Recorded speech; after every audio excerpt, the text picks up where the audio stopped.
let me talk a little bit about my friend, Rudy Boesch. This guy is really something.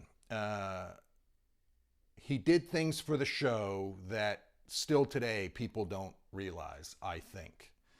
I'm so proud to have interacted with him in the ways we did, to share how absurd it is that people can't get along. People from different backgrounds, from different cultures, from different mindsets, whatever it is, because we can.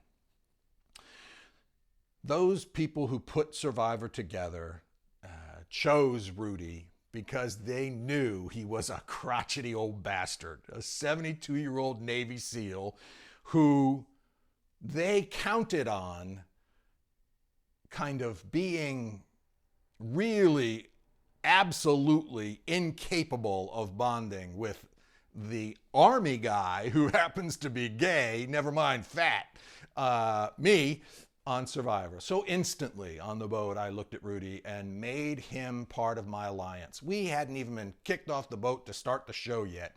And we'd never even spoken to one another, but I could see it. I could tell. I got who Rudy was. And I can relate to that. I'm not concerned about Rudy saying things like he's fat and he's queer, but he's smart.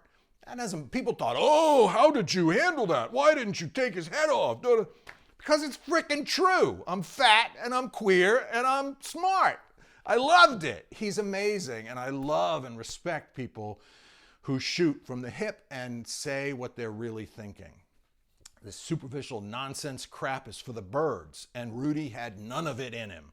Rudy was just there. He was just, what he was thinking was what you were going to hear. And for me, particularly in the game of Survivor, that was critical. If I couldn't get what you were really about, how could I rely on you? How could I trust you? How could I use you in the game? So Rudy and I really, really did connect for a self-serving way for me in the beginning, but in a real way, because I respected that about him and I grew to love the man. Over time, I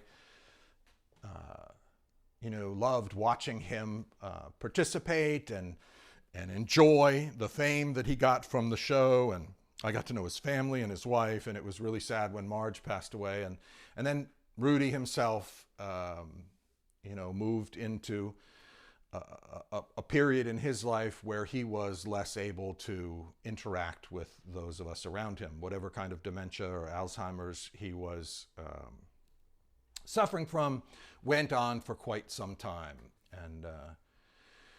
And then when it came time for Rudy to pass on, his family reached out to me about a week before he died.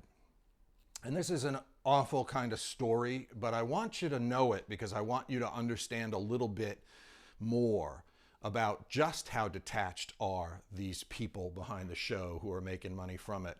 And to not take their word, as powerful as they are, as in control of the media as they are, for the things that they put out there. The family reached out to me and asked me to connect with Mark Burnett and Jeff Probst, and I agreed to do that. And so I reached out to Mark and I reached out to Jeff and I said, listen, Rudy's doctors have said he's got a week or so left to live, if that. And the family's hoping you'll make contact because Rudy loves you.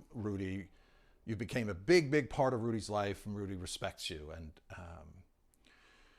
not only did neither of them call me back, I did know and learn that they got my message. But Jeff Probst actually started reaching out to other survivors to look for Rudy's number rather than calling me back.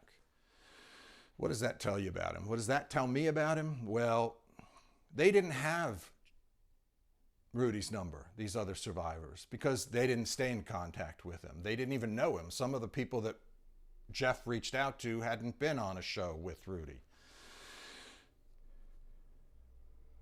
Rudy died, and I don't know what happened thereafter, but I know Probst has never reached out to me about that, never responded, even though I know he got my message. And I think that's indicative of how detached they are from who we are as people and participants.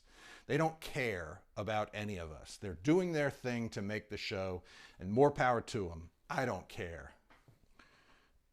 As someone who's able to talk with you who are Rudy fans, I guess it's important for me to share a little bit about his passing. You know, Rudy changed the world. Some of this sounds a little self-serving or egotistical because I was involved, and I don't mean it to be that.